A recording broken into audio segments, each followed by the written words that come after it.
Hello and welcome to NTD Canada News Election Special Series. I'm your host, Gary Bai. Experts are warning that Canada doesn't know as much about China as we should. In a virtual press conference on Wednesday, panelists reflected on a poll consisting of 6 questions on how Canada should deal with the Chinese Communist Party. Elections Canada provides 4 ways to vote in the 2021 federal election. Other than mail-in voting or voting in person at a polling station on September 20th, Canadians can also choose an advance poll or vote at any Elections Canada office. And the Parliamentary Budget Office handed down a cost estimate of the Conservative Recovery Plan. With 10 days left until Election Day, party leaders tried their best to prove to Canadians that they have what it takes to lead the country. Thursday night's debate was the final opportunity for Liberal leader Justin Trudeau, Conservative leader Erin O'Toole, NDP leader Jagmeet Singh, Bloc Québécois leader Yves-François Blanchet, and Green Party leader Anne-Marie Paul to make their case. The People's Party leader Maxime Bernier was not present at the debate. The debate centered on the topics of vaccine mandates, the cost of living and housing, Indigenous reconciliation, and touched upon foreign policy. While these debates are not a make-or-break moment for the leaders, they do, however, give Canadians a view of how they will serve if elected. They didn't take long for the leaders to quickly start the attack on Trudeau. Every leader questioned his motives for calling an early election. Trudeau tried to defend the timing of his election call during the Afghanistan evacuation debacle. Trudeau, who is in the fight of his political life after 6 years in office, presented himself as a vaccine champion, a leader determined to boost vaccination rates to avoid the worst effects of the Delta variant. O'Toole said if Trudeau was so concerned about ending this pandemic and boosting vaccination rates, he wouldn't have plunged the country into an election during a 4th wave of the pandemic. The leaders debated on the issue of affordability. O'Toole blasted Trudeau over the spike in inflation in recent months. The value of the dollar is dropping and the price of goods is rising thanks to government overspending. Canada's housing is some of the priciest in the world. O'Toole touted some of the more popular measures inside his 160-page election platform, like a GST holiday in December and a month-long discount at restaurants, measures meant to simulate the bricks-and-mortar economy, which has been hardest hit by public health measures like lockdowns. Notably, Bloc Québécois leader Yves-François Blanchet turned every question into an issue regarding Quebec in the debate. Advance polls open today, September 10th, and Election Day is September 20th. With a tight race between the Liberals and Conservatives, it is still anyone's guess who the new leader will be. Canadians were able to watch a much more lively English debate yesterday. During the Leadership and Accountability session, a question on the 2 Michaels was pitched to the leaders, perhaps justifiably, considering the unfortunate circumstances of the detained Canadians. The leaders were asked about what their take is on dealing with the Chinese Communist Party, which amounts to a trade-off between Canada's economic growth and stand on human rights. We at the G7 a few weeks ago worked with the international community to make sure we're moving forward on challenging China where necessary in human rights, competing with them economically where we need to, and holding them to account on the rule of law as a global community. And Canada's voice has been very strong on that. Canada's voice has been absent, Mr. Trudeau. We have not worked with our allies on Huawei. We have not stood up for the 300,000 Canadians in Hong Kong. We've not fought for the 2 Michaels and put pressure on the communist regime.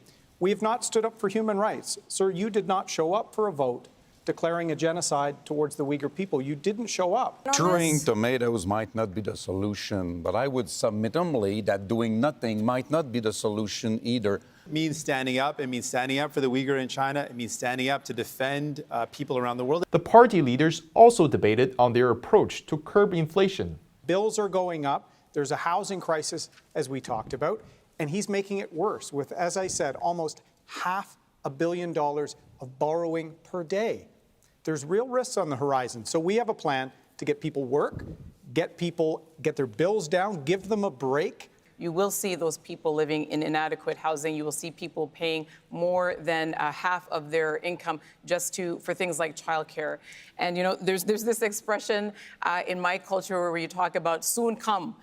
It's the things that you delay to tomorrow and tomorrow that should have been done today. Over the past year and a half, I made a straightforward promise to Canadians that we would have your backs. And that's what we did. During this pandemic, we were there to support people. But at the same time, we need to continue that. That's why we've put forward a $10 a day childcare proposal. One of the things we know The cost of living has gone up. The cost of medication is going up. The cost of being able to afford the medication that keeps you healthy. Mr. Trudeau, $0 in your fully costed budget means zero commitment. All of the commitments continue to be a priority. He's going to get to the calls to action. He's going to have transparency. He's going to make targets. He announces things and never delivers. Mr. Trudeau, a prime minister has to deliver on the words. Kind of true. In the closing segment of the debate, leaders faced off on one of the top issues that Canadians care about: Canada's path forward from the pandemic. What we support, and we all work together, the wage subsidy, the CERB, needed to be adapted as there were labor shortages in Quebec, as we can't find enough people for restaurants and service industries. We need to target the highly impacted sectors. That's what our plan, Canada's Recovery Plan, does. We get those service, tourism, restaurants back on their feet, get people working, and with keeping cases low, we can then wind down the other programs. I don't think it makes sense to say, oh, I'm going to have people's back, but I'm going to cut as quickly as I can. I'm going to cut the help to people who need it as much as they can. We're the only party right here clearly is going to say to you, you're not going to have to pay more. We're not going to cut any programs. We're going to ask the 44. We're giving working Canadians. Hold on a second. $1. We're going to ask the 44 richest billionaires pay their fair share for once. That's what we're going to do. We know that it makes a huge difference to families, whether they have $10 a day childcare, whether they have a government that has their back, a government that has a plan to move beyond the Harper targets on fighting climate change. There's an important issue, labor shortage.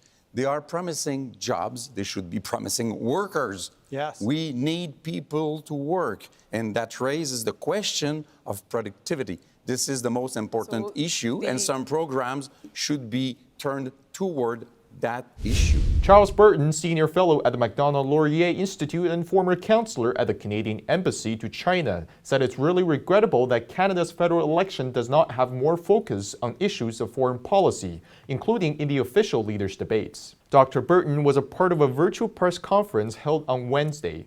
Panelists reflected on an analyst poll consisting of 6 questions on how Canada should deal with the Chinese Communist Party, the CCP. They warned that the next federal government ought to take measures to counter the agenda of the communist regime in order to reflect the wishes of the majority of Canadians. 1,029 randomly selected Canadians were polled on 6 questions on the topic. In response, 63% of the participants want the next federal government to be more forceful in its relations with the CCP. 45% of Canadians surveyed say they are more likely to vote for a party that has a strong stance against the CCP. 88% of respondents somewhat support establishing a Foreign Agent Registration Act, and we'll get into what it is in a bit. 80% say they somewhat support excluding Chinese telecommunication firm Huawei from building Canada's 5G network. 62% of Canadians support boycotting the Winter Olympics to be held in Beijing. And 8 in 10 Canadians say that the CCP had done a poor job in being transparent about the original outbreak of the COVID-19 pandemic. And from the Nanos poll results, it is apparent that Canadians care about how the Canadian government deals with the Chinese Communist Party. Burton had a few things to say about the polls. He commented that in order to curb the CCP's aggression in Canada, the federal government should implement the Foreign Agents Registration Act.